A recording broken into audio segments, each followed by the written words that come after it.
হরে কৃষ্ণ বন্ধুরা, কেমন আছো সবাই? আশা করি তোমরা সবাই ভালো আছো, আর আমরাও ভালো আছি রাধা মাধবের কৃপায়। তো সকাল সকাল এখানে মা সমস্ত কাচাকুচি করে আর মিলে দিয়েছে, আর প্রভু এদিকে আনাজ নিয়েও চলে এসেছে। তারপর তোমাদেরকে একটু ভগবানকে দর্শন করালাম। আর এদিকে আমি দেখো সকালবেলা জলখাবারে বানাবো কুমড়োর সবজি। তো কুমড়ো আর আলু দিয়ে একটা সবজি বানাবো মুড়ি প্রসাদ পাওয়ার জন্য। তো এখানে আমি লঙ্কা ফোড়নে দিয়ে আর কুমড়োটা বসিয়ে দেবো। আর ওদিকে প্রভু করছে গুরু পূজা। তো প্রভুর গুরু পূজা হলে আর ভগবানকে ভোগ নিবেদন করে আমরা সকলে প্রসাদ পাবো। তারপর হবে দুপুরে রান্না বান্না। এই যে দেখো এখানে মা সবজি আমান্য করতে বসে গেছে। তো আজ ভাবছি নিম ছেচকি হবে, আর ঢ্যাঁড়স সেদ্ধ হবে, আর একটা পটলের রসা হবে। আর এদিকে দেখো কুমড়োর সবজিটাও কিন্তু আমার হয়েই এসেছে। তো কুমড়োটা এবার নামিয়ে দিয়ে ভগবানকে ভোগ নিবেদন করব।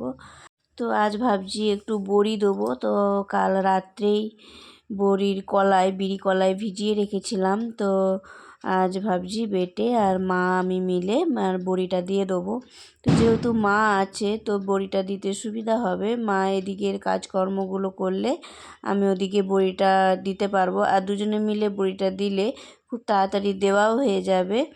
ওই জন্য মা থাকাকালীনই বড়িটা দেওয়ার প্ল্যান করলাম। তো যাই হোক এখানে দেখো আমি বিড়ি কলাই বেটে নিয়েছি, বেটে নিয়ে আর ভালোভাবে ফেটিয়ে নিচ্ছি। তো বড়ি দেওয়ার জন্য কিন্তু এই যে কলাইয়ের ব্যাটারটা ফেটানোটাই হচ্ছে বিশেষ ব্যাপার। যত ভালো ফেটানো হবে তত ভালো বড়ি হবে।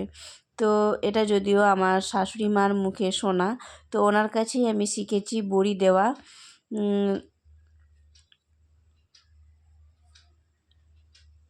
তো যদিও এখন আর শাশুড়ি মা ইহজগতে নেই, তো অনেকবারই আমি ভিডিওতে এই কথাটা বলেছি।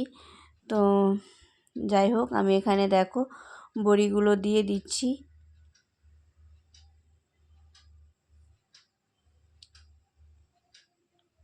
তো বড়িগুলো দেওয়া হয়ে গেলে তারপর আবার দুপুরে রান্না বান্না করব।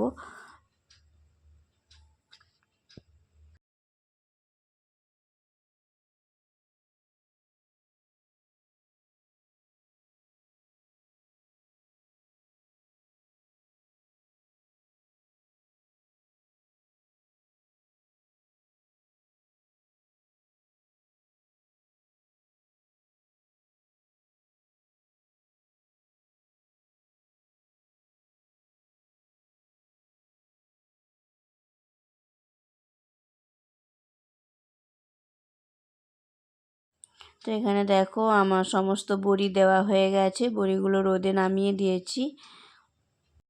তো অনেকক্ষণ রোদে থাকার পর আমরা এখানে একটু করে ম্যাঙ্গো ফ্রুটি নিয়ে নিয়েছি।